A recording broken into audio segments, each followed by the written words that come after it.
Halo para penggemar anime, di Jigokuraku kali ini kita akan menyaksikan pertarungan epik dan momen penuh ketegangan yang mengejutkan.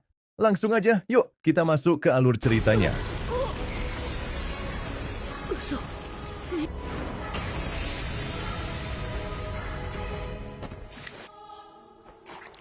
死んでないのだろう。答えろ。戦薬はどこにある？ Cerita dimulai dengan Gabimaru yang tiba di sebuah lokasi aneh, dikelilingi pohon-pohon tua yang seolah berdoa atau berkomunikasi dengan sesuatu.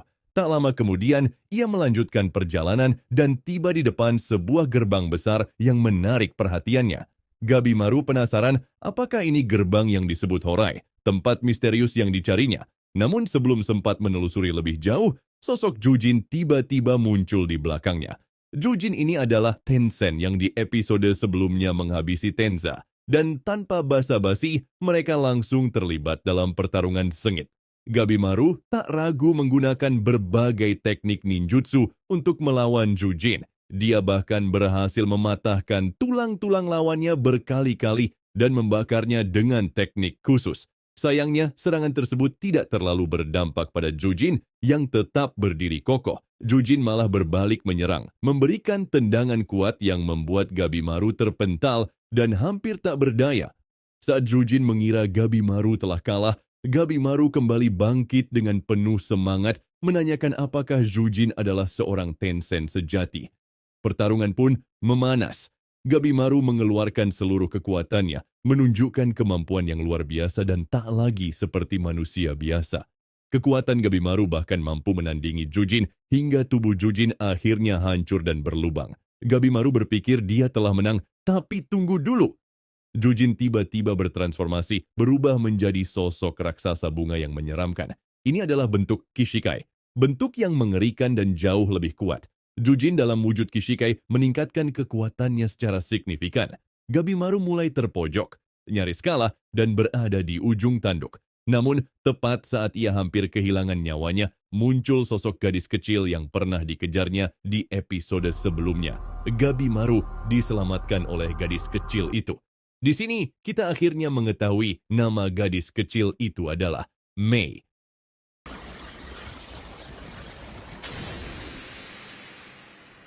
Mei, 何のつもりだ?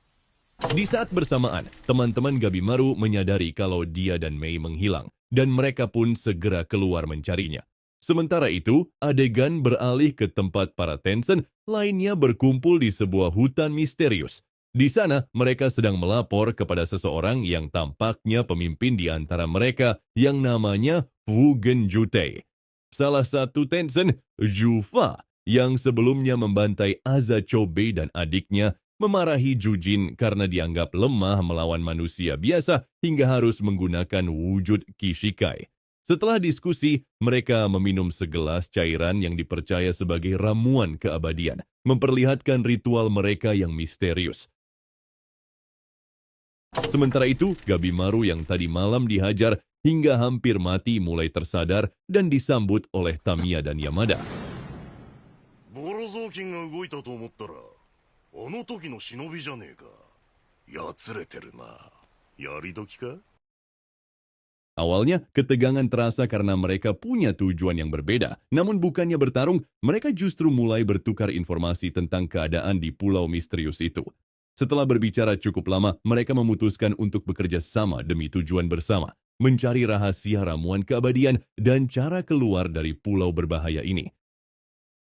Di tengah percakapan, Mei tiba-tiba terbangun. Mengejutkannya, tubuh Mei mulai menunjukkan perubahan fisik yang lebih dewasa, sesuatu yang membuat Gabimaru terkejut dan penasaran. Merasa berhutang budi atas pertolongan Mei yang menyelamatkan nyawanya, Gabimaru berterima kasih kepadanya. Saat itu, Gabimaru pun bertanya pada Mei bagaimana cara mengalahkan para Tensen, makhluk yang hampir tak terkalahkan itu. Mei kemudian menjelaskan dengan kata-kata sederhana, Tao, kuat, lemah, pikiran, tubuh, mengisyaratkan bahwa untuk melawan Tensen, mereka harus memahami konsep yin-yang yang mengandalkan kekuatan dalam atau Tao. Di tempat lain, kita melihat Shion yang sedang melatih Nurugai dengan teknik berpedang. Tiba-tiba, segerombolan raksasa datang menyerang mereka. Namun Shion dan Nurugai bekerja sama menebas satu persatu monster tersebut dengan kecepatan dan kekuatan yang luar biasa.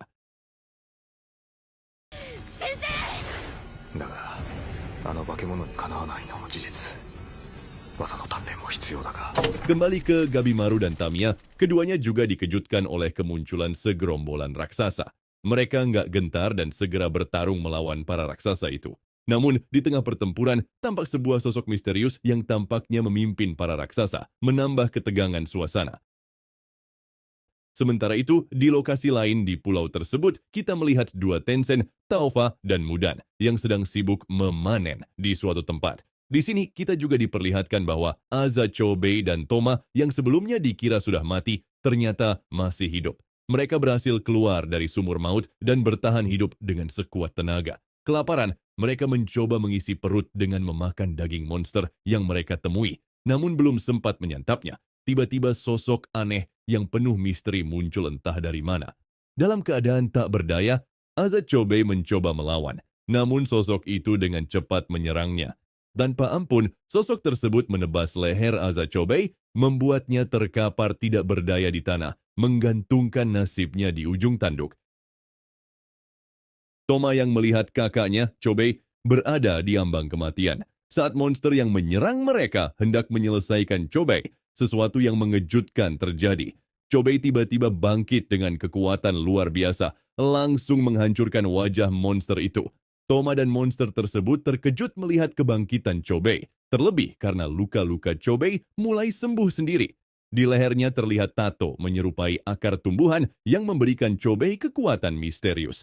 Chobei dan monster itu kembali bertarung habis-habisan hingga tangan Chobei patah. Tapi mengejutkannya, tangan itu langsung pulih dengan sekejap. Kekuatannya berkembang dengan sangat cepat dan tampak mengerikan. Monster itu mulai terpojok dan memanggil beberapa Shohin, pengikut monster, untuk membantunya. Namun, mereka semua berhasil ditaklukkan oleh Toma.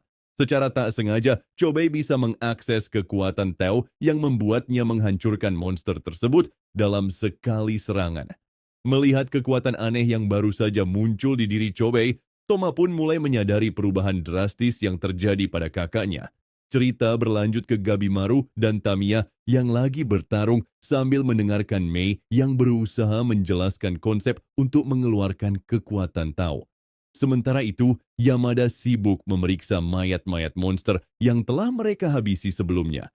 Di tengah percakapan mereka, tiba-tiba muncul sosok penjaga monster yang menyapa Mei dan mengatakan ingin membawanya kembali ke Horai. Tentu saja, Gabimaru tidak tinggal diam dan langsung menghadang monster tersebut.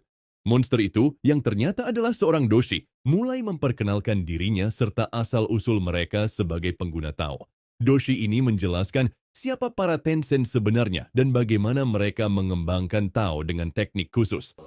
万物は陰と陽の気どちらかを必ず持つこの二極を循環させるほどタオは増していく天仙様は防虫術に加えご自身でも陰陽の循環が可能な超越的存在最上のタオを実現するために1000年もの間修行に励んでおられるのだ Di sini kita mengetahui bahwa Doshi dan Tencent membutuhkan Mai untuk melatih teknik mereka sebagai wadah yang pada dasarnya akan dipakai sebagai lawan latihan dan energi pengembangan Tao mereka, termasuk metode yang hampir seperti ritual intim.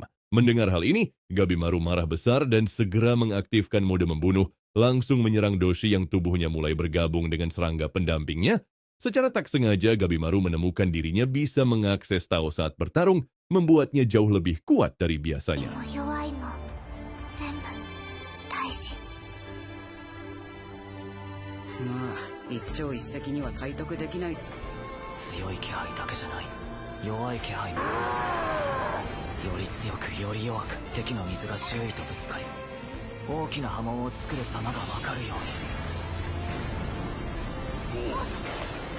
に。まるで天使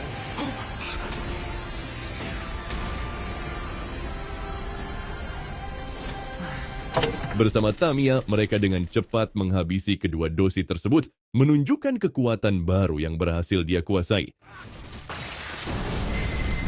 Cerita kemudian bergeser ke kelompok Asemon dan yang lainnya berhasil memasuki wilayah Horie. Tempat tersebut terlihat sangat indah, seperti taman surga. Namun keindahan itu langsung terganggu ketika mereka disambut oleh salah satu Tencent, Mudan. Pertarungan yang tampaknya akan semakin brutal pun segera menanti mereka. Mudan, salah satu Tencent, dengan santai memenggal kepala Hoko. Mudan mencemuh Sagiri, Yuzuriha, dan Senta yang berhasil sampai ke Horai, suatu hal yang belum pernah dilakukan manusia dalam 1000 tahun terakhir. Sadar betapa berbahayanya Mudan, Yuzuriha memutuskan untuk kabur. Namun, dengan mudahnya, Mudan menangkapnya dan mengingatkan Yuzuriha bahwa ia tak perlu lari karena dia belum berencana membunuhnya untuk saat ini. Menyadari kekuatan Mudan yang jauh lebih mengerikan dari monster-monster sebelumnya, Sagiri mengacungkan pedangnya, meminta agar Yuzuriha dibebaskan dan bertanya siapa identitasnya. Hoko, meski kepalanya terpenggal, masih bisa berbicara. Dia memberitahu Sagiri bahwa Mudan adalah salah satu tuan Tencent. Namun, Mudan dengan dingin menjelaskan bahwa semua keyakinan yang dianut Hoko dan bangsanya hanyalah kebohongan untuk mempertahankan ketertiban di pulau itu. Mudan kemudian memperlihatkan Kyoshi, para manusia eksperimen yang dijadikan kursi baginya, dan menjelaskan bahwa manusia yang tiba di pulau ini dijadikan Tan, tapi elixir of life yang mereka cari sebenarnya tidak ada. Tan hanya menjadikan manusia non-Tencent sebagai pohon, dan para Tencent masih melakukan penelitian. Kabar ini membuat Sagiri khawatir terhadap Gabimaru, karena ini berarti dia tak akan menerima pengampunan yang dijanjikan. Mudan kemudian menyarankan agar Sagiri dan Senta menyerah saja, sementara ia memikirkan rencana lain untuk Yuzuriha. Tiba-tiba, Yuzuriha menggunakan taktik kejutan untuk melumpuhkan Mudan. Memenggalnya, mengira mereka sudah aman, Yuzuriha berterima kasih kepada Sagiri karena peduli padanya sebelumnya. Namun, Mudan dengan cepat bangkit kembali. Dia lalu memerintahkan Kyoshi untuk meledak, melepaskan zat korosif. Yuzuriha berhasil menghindar dan menyadari bahwa ia bisa sedikit menggunakan Tao, meski hanya sebatas Ki. Menyadari itu, Mudan menawarkan untuk mengajarinya lebih dalam, tetapi segera dihalangi oleh Senta yang menarik pedangnya. Mudan lalu menyerang Sagiri menggunakan teknik Toate yang membuatnya terpental. Mudan menyebut bahwa tekniknya menggunakan energi Tao, dan walau Yuzuriha dan Senta berusaha menyerangnya, serangan mereka gagal melukai Mudan. Sagiri mencoba meminta Hoko memberi petunjuk untuk melawan Mudan, tetapi Hoko tetap menganggap itu hukuman ilahi dan enggan membantu. Melihat ketidakberdayaan mereka, Sagiri dengan penuh tekad menyerang titik tertentu di tubuh Mudan yang akhirnya menyebabkan luka yang tidak bisa sembuh. Melihat ini, Mudan tersenyum licik, menyadari bahwa Tao Sagiri adalah racun baginya. Pertarungan semakin intens. Yuzuriha berhasil menjebak Mudan menggunakan benang lendirnya, sementara Senta memanfaatkan celah untuk melukai Kiyoshi. Di saat Mudan membalas dengan rentetan proyektil Tao, Yuzuriha menahan serangan dengan tubuhnya, memberikan Sagiri kesempatan untuk menyerang. Senta akhirnya bergabung untuk melumpuhkan Mudan, dan Sagiri mengakhiri pertempuran dengan serangan terakhir tepat di tanden milik Mudan.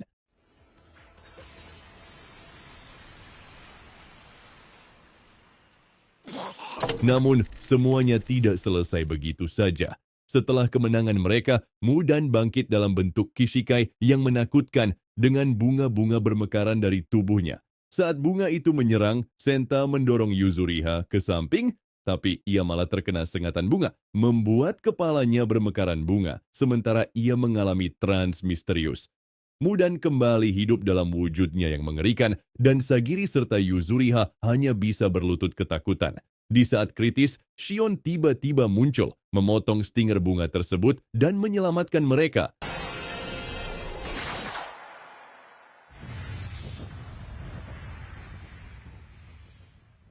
Setelah tiba tepat waktu untuk menyelamatkan Sagiri dan Yuzuriha dari serangan brutal Mudan, Shion segera memberikan instruksi pada Nurugai untuk menangani bunga yang mekar di tubuh Senta dan memindahkan kedua wanita tersebut ke tempat yang lebih aman. Shion, dengan semangat seorang pendekar tangguh, bersiap melawan monster mengerikan ini berbekal ilmu yang ia dapatkan dalam perjalanan menuju Horai mengenai sifat dan kekuatan Tao. Namun, kondisi Senta semakin parah meski bunga-bunga itu telah diangkat. Sagiri penuh kecemasan meminta bantuan dari Hoko untuk mencari cara menyelamatkan Senta, tapi sayangnya ia hanya bisa menerima kenyataan pahit bahwa tak ada yang bisa dilakukan. Melihat ini, Yuzuriha maju dengan sigap dan menerapkan obat untuk menghentikan pendarahan Senta. Di tengah pertempuran yang semakin memanas, suara pertempuran Shion melawan Mu dan menggema, dan Sagiri khawatir pada keselamatan rekan seperjuangannya itu. Tapi Nurugai dengan tegas meyakinkan bahwa Shion tidak akan menyerah begitu saja karena ia tidak berniat mati di sana. Shion dengan keberanian yang tak tergoyahkan menghindari serangan mematikan dari duri dan serangan Tao milik Mudan. Lalu ia melancarkan serangan balasan yang membuat luka pada tubuh monster itu yang sulit disembuhkan. Hal ini menegaskan bahwa Shion memiliki tipe Tao yang serupa dengan Sagiri yang mampu melumpuhkan Tencent. Namun, tak lama kemudian tubuh Shion mulai ditumbuhi bunga dari luka goresan duri-duri itu. Dengan tekad bulat, Shion mengiris sendiri bagian tubuh yang terinfeksi. Meski itu berarti ia harus kehilangan banyak darah. Mudan hanya bisa menertawakannya, menganggap tindakan itu konyol. Namun Shion dengan dingin menjawab bahwa ia tak berniat mati, tapi siap mengorbankan nyawanya untuk mengalahkan musuhnya. Melihat situasi yang semakin genting, Sagiri merasa tak bisa diam saja dan bertekad untuk ikut membantu Shion. Nurugai, penuh semangat juang, memeluk Yuzuriha dan Sagiri, meyakini bahwa dengan memanfaatkan Tao, ia bisa mengembalikan kekuatan mereka bertiga. Meski Yuzuriha merasa tak banyak berubah, Sagiri merasakan lonjakan energi dalam dirinya, menyadari bahwa interaksi positif dalam Tao itu nyata. Dengan lapisan lendir Yuzuriha untuk perlindungan, Sagiri dan Nurugai bergegas maju untuk melindungi Shion. Sagiri kemudian memberitahu Shion bahwa Tencent hanya bisa dikalahkan jika mereka menyerang tandennya, dan mereka pun menyusun strategi untuk memberikan kesempatan pada Shion agar bisa menghantam musuh dengan serangan pamungkas. Mudan menargetkan Sagiri dan Nurugai, tapi mereka dengan lincah menghindari duri-duri dan menyerang balik. Dengan bantuan mereka, Shion berhasil memotong kaki Mudan, membuatnya tak bisa bergerak. Saat itulah, di tengah pertempuran sengit, Shion berhadapan langsung dengan Mudan dan bersiap menyerang tandennya.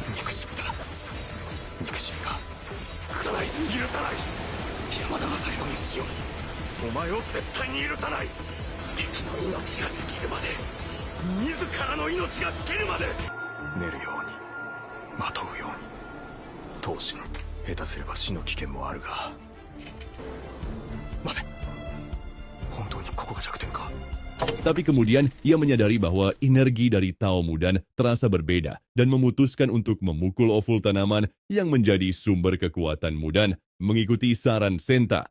Saat tanaman itu terbelah, muncullah beberapa kepala Mudan yang terlihat senang atas Tao Shion yang terpancar dari rasa hidup dan mati, mengungkapkan keinginannya untuk menyampaikan ini pada Rian. Sebelum akhirnya, dalam ledakan bunga peoni yang indah, Mudan berterima kasih pada Shion yang telah mengakhiri hidupnya setelah 1000 tahun penantian.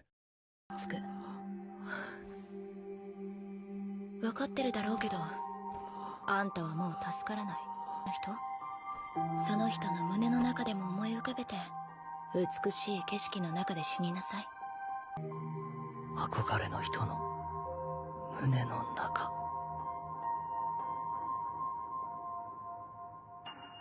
Setelah pertempuran usai, mereka semua berduka di makam Senta.